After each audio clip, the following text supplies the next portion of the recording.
याद तो कोई भी नहीं। मैं भी दूसरे कक्ष में जाकर देखता हूँ। मैं भी तुम्हारे साथ चलता हूँ नकुल। मैं उस ओर देखता हूँ।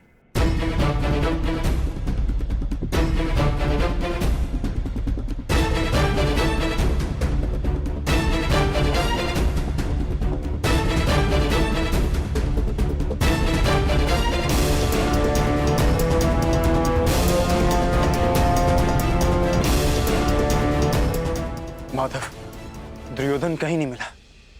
अब हम क्या करें? रक्त और पाप अपने चिन्ह छोड़ ही जाते हैं पार्थ। और यदि रक्त एक पापी का हो तो वो कभी नहीं छिपते।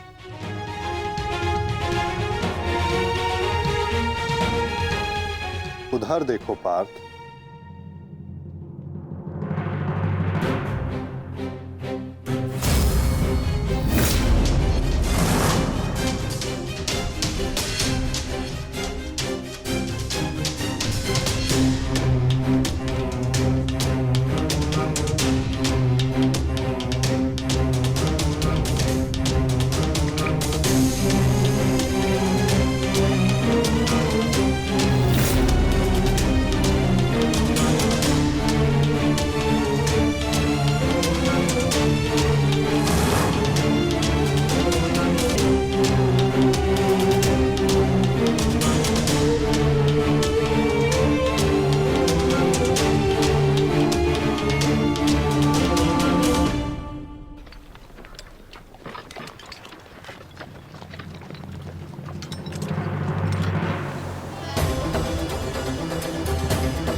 तो दुर्योधन इस सरोवर में छिपा है।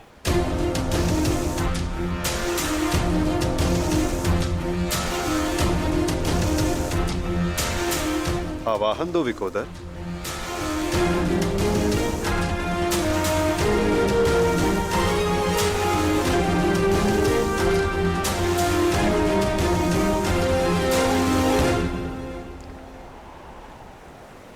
दुर्योधन, मैं जानता हूं तुम यहीं छिपे हो।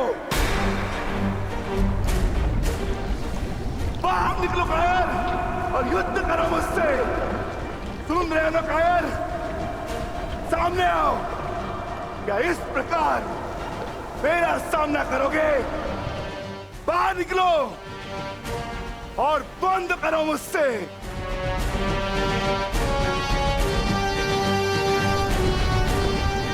आज तुम्हारे मामाश्री तुम्हारा साथ छोड़कर चले गए और शीघ्र ही मैं तुम्हें उनके पास भेज दूंगा।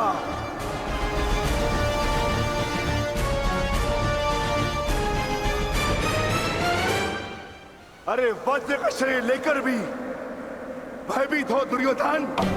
महारथी कर्ण को अपना मित्र कहते हैं ना, किंतु आज यदि कर्ण तुम्हें इस दिशा में देख लेते तो उन्हें भान हो जाता कि उनका मित्र एक शूरवीर योद्धा नहीं, बस एक कायर है। और उन्हें लज्जा है कि उस क्षण पर जिस क्षण उन्होंने तुम्हारा साथ देने का निर्णय किया।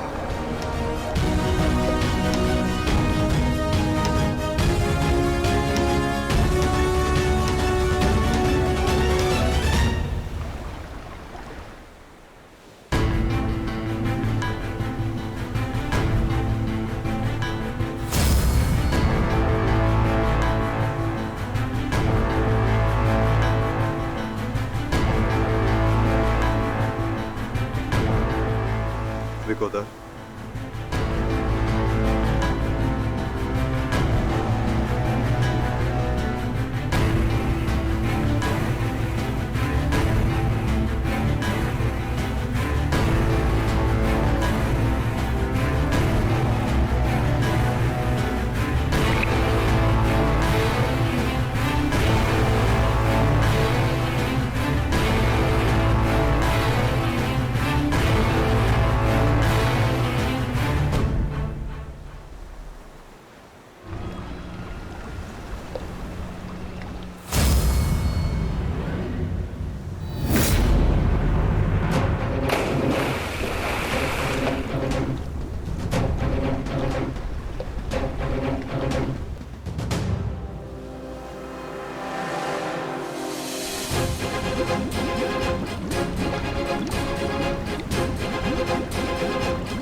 तुम तो अपने मामा से भी बड़े कायर निकले दुर्योधन। विश्वास नहीं होता कि तुम वही दुर्योधन हो जिसे ज्येष्ठ कर्ण हस्तिनापुर का महाराज बनाना चाहते थे। मेरा चयन बिल्कुल ठीक था। दुर्योधन तुमसे बेहतर राजा होगा।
दुर्योधन आओ,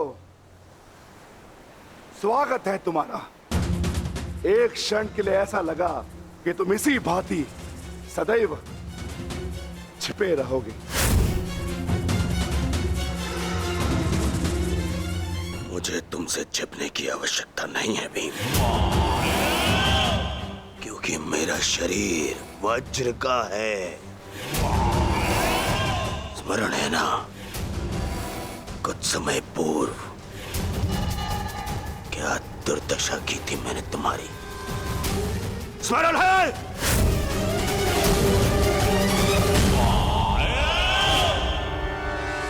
दुर्योधन सत्य कह रहे हैं विकोदर। दुर्योधन छिप नहीं रहे थे, वो तो जल साधना में लीन थे। ये तैयारी तो युद्ध से पहले की थी दुर्योधन, है ना?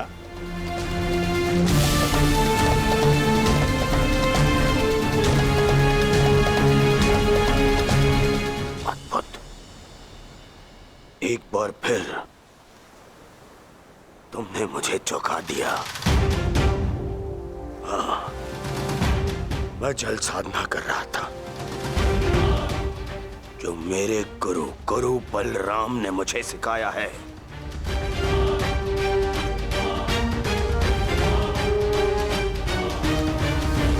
आशा करता हूं कि मुझे विलंब ना हुआ हो। जो चाहे साधना कर लो दुर्योधन, परंतु आज तुम्हें मुझसे कोई नहीं बचा सकता। बड़े निश्चित हो मेरी मृत्यु को लेकर।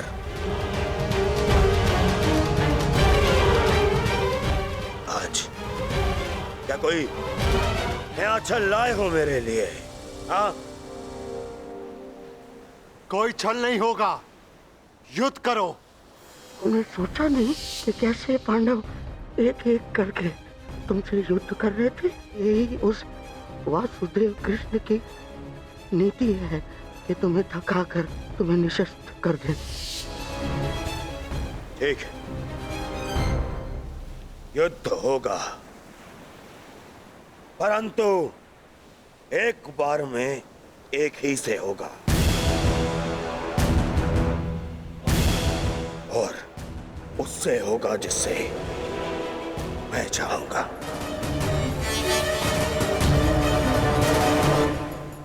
स्वीकार है।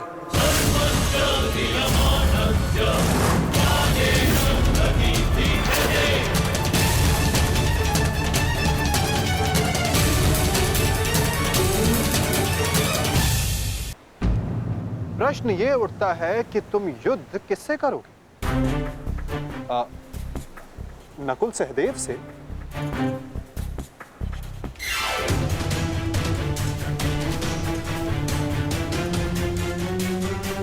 हाँ, उचित है। नकुल तुमसे दुर्बल है, तो उसको परास्त करना तुम्हारे लिए सरल होगा।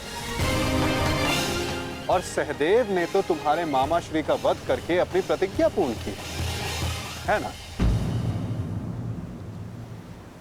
किंतु ये चुनाव करने से पूर्व एक बात सदा स्मरण रखना दुर्योधन, कि नकुल सहदेव का एक प्रहार तुम्हारे 100 प्रहारों से अधिक स्मरणीय होगा। और नकुल सहदेव को तुमसे कहीं अधिक सम्मान मिलेगा। हाँ, कदाचित इस द्वंद्व में, इस महाभारत में तुम भले ही विजयी हो जाओ, किंतु सदा के लिए तुम अपना मान, सम्मान और यश खो बैठोगे दुर्योधन।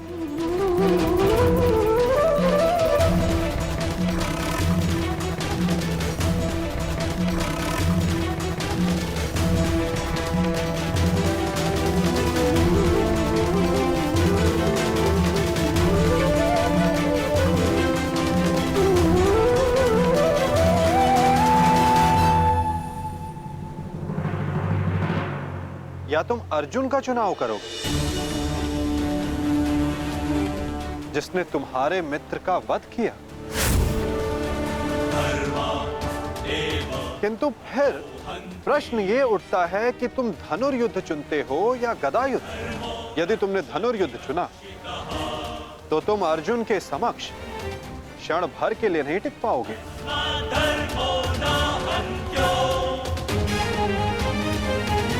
और यदि तुमने गदा युद्ध चुना तो समस्त संसार तुम्हें इस अन्यायपूर्ण चुनाव के लिए सदा धिक्कारता रहेगा।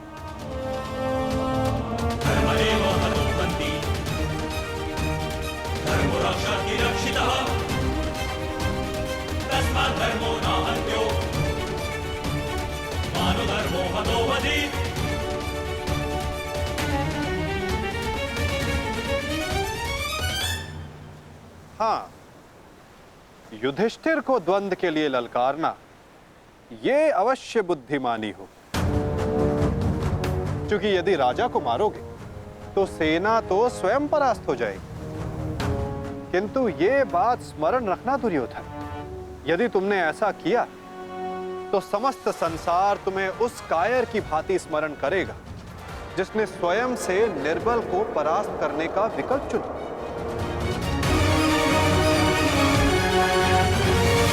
अब चुनाव तुम्हारा है दुर्योधन।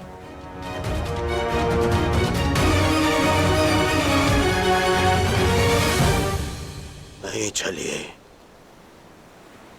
ये फिर तुम्हारा कोई छल है। मेरा चुनाव केवल वो होगा जिसकी मृत्यु मेरे 99 भाइयों के लिए श्रद्धांजलि होगी। परिणाम चाहे जो भी हो, दुर्योधन केवल एक महान योद्धा के रूप में जाना और पहचाना जाएगा।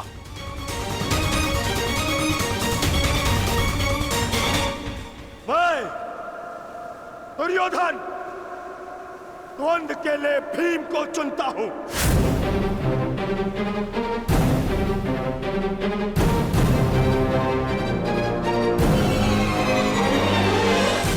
और इसे मारने के पश्चात मैं एक एक करके बाकी चारों भाइयों को मारूंगा। ये मेरा वचन है।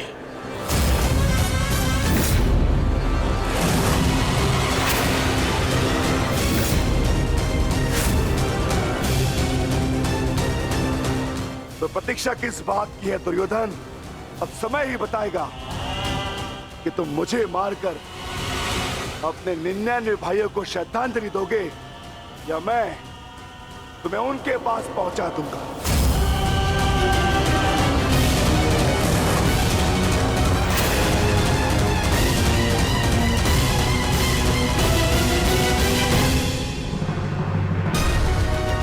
हर हर महादेव।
प्रणिपात दाऊ।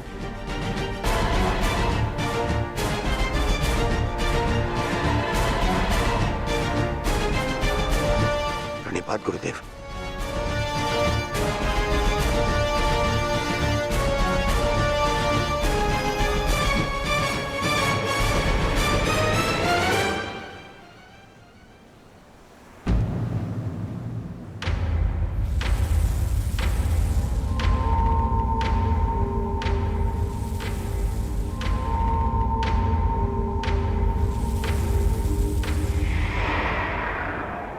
अक्षणी सेना का विनाश हो चुका है कान्हा।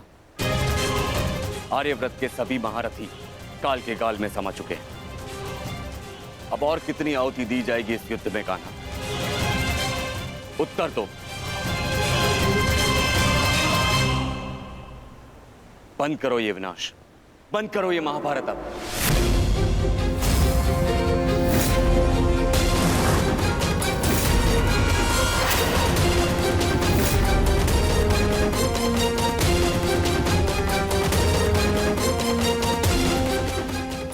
नहीं गुरुदेव,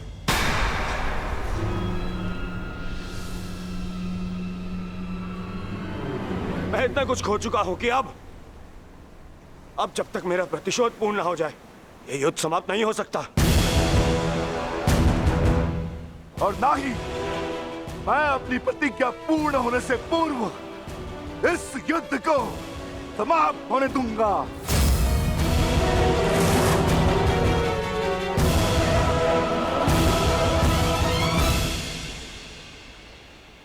तुमने जो प्रतिज्ञा दुर्योधन के लिए ली है, अब उसका पूर्ण होना असंभव है।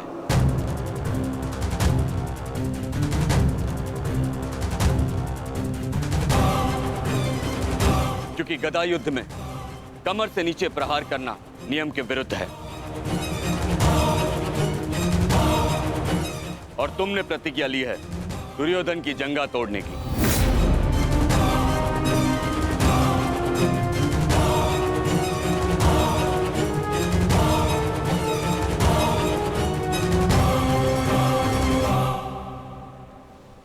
कैसी अनीति दाऊ। महामहिम भीष्म के बाणों की शैया पर जाने के पश्चात इस युद्ध में कोई नीति शेष नहीं रही दाऊ। और फिर आपने तो स्वयं को इस युद्ध से विमुख रखा था ना। आप इस युद्ध में भाग नहीं ले सकते दाऊ।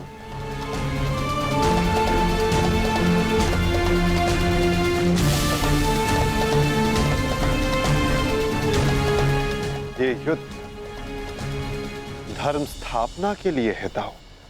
मैं यही तो